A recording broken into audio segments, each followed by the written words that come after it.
continue avec une autre définition. Dans nos lois de probabilité, on va être parfois amené à parler de la fonction de répartition, donc la manière dont les différentes probabilités sont réparties. Pour une variable aléatoire x, cette fonction de répartition, pour une certaine valeur k, ce n'est rien d'autre que la probabilité que ma variable aléatoire soit plus petite ou égale à cette valeur k.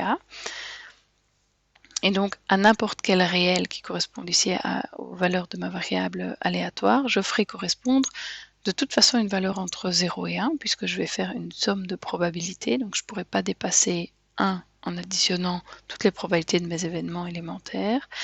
Et donc, en gros, ce que ça va donner, si je reprends l'exemple de mon jeu de 32 cartes, j'ai ma variable aléatoire qui vaut 0, 1, 2, 3 ou 5, ce sont les points associés aux cartes. On a la probabilité que x soit égal à petit xi, on avait trouvé 1,5 pour 0, toutes les cartes de 7 à 10 représentaient la moitié du jeu de cartes, tandis que les valets, les dames, les rois et les as, eux, représentaient 4 cartes sur les 32, soit 1/8 chacune. Et bien, si je veux calculer la fonction de répartition, donc je vais mettre f de 0. Donc la fonction de répartition en 0, c'est la probabilité que grand X soit plus petit ou égal à 0. Ben là, je n'ai pas 36 000 choix à ma disposition. La probabilité d'être plus petit ou égal à 0, c'est être égal à 0. Et la probabilité correspondante, c'est celle qui se trouve juste en dessous, soit 1,5. La fonction de répartition de 1, c'est donc la probabilité que x soit plus petit ou égal à 1.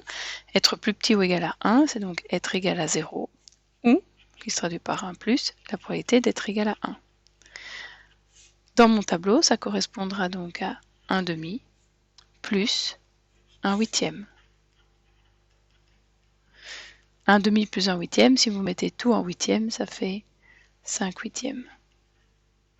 Alors après, je peux m'entraîner à faire les fonctions de répartition pour 2, 3 et 5, mais le principe est vraiment toujours le même. Donc la fonction de répartition pour le 2,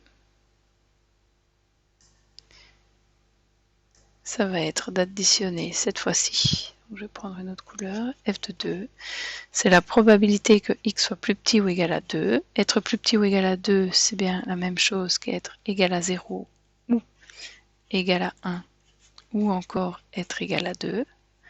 Si je prends les valeurs correspondantes dans mon tableau, je vais avoir 1,5 plus 1/8 plus 1/8, soit 6/8. Si je fais la fonction de répartition en 3, je vais venir ajouter au calcul précédent, donc les 6/8 en vert fluo ici, le 8e correspondant, donc on sera 7/8. Et vous l'avez sans doute compris, quand on va arriver à la fonction de répartition de 5, puisque 5 englobe toutes les éventualités, toutes les valeurs possibles pour ma variable aléatoire discrète, eh bien la somme des 5 me donnera